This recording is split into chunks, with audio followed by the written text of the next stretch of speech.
प्राकृतिक धर्म क्या है, हमने इसको समझना है। संसार का जब प्रत्येक व्यक्ति जब जन्म लेता है तो वो प्राकृतिक धर्म के साथ पैदा होता है। अब आप कहेंगे कैसे? प्रत्येक व्यक्ति की 3 मूलभूत आवश्यकताओं में से एक आवश्यकता काम होती है।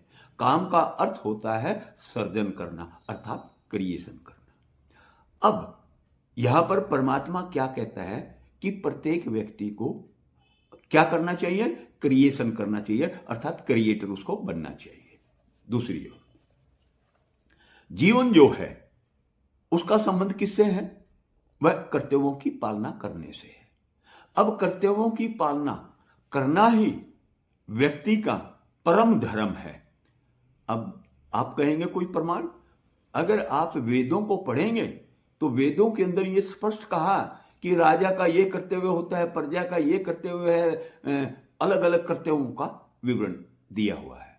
अब गीता तो आपने सुनी है, आप देख रहे हैं।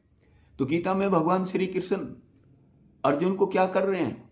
अर्जुन को उसके कर्तव्य का बोध कराते हैं। तो कर्तव्य का जो है बोध होना ही व्यक्ति के लिए, यह समझो, इससे आगे उसको किसी चीज की आवश्यकता नहीं होती, जिस व्यक्ति को अपने कर्तव्य का बोध है।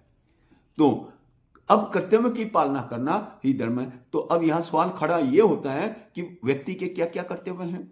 सबसे पहला व्यक्ति का जो कर्तव्य है वो स्वयं के प्रति है। प्रत्येक व्यक्ति को अपना शारीरिक, आर्थिक, मानसिक, बौद्धिक व राजनीतिक रूप से क्या करना चाहिए? अपने कर्तव्य का पालन करना चाहिए। जो व्यक्ति अपने कर्तव्य का पालन करता है वो व्यक्ति अपने जीवन में सुख को भोगता है। दूसरा व्यक्ति का जो कर्तव्य है वो है अपनी गृहस्थी को बसाना, अर्थात विवाह करना।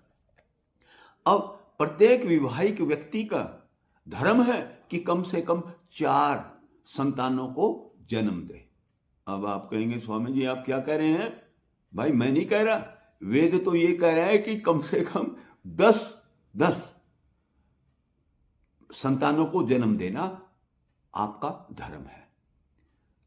तीसरा व्यक्ति का कर्तव्य किसके प्रति है? वो परिवार के प्रति है।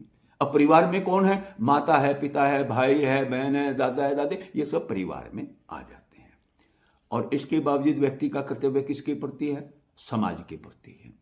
अब आप यहां देखिए, जो व्यक्ति अपने प्रति अपने कर्तव्य की पालना करता है वही व्यक्ति अपने पत्नी व बच्चों के प्रति पालना करेगा।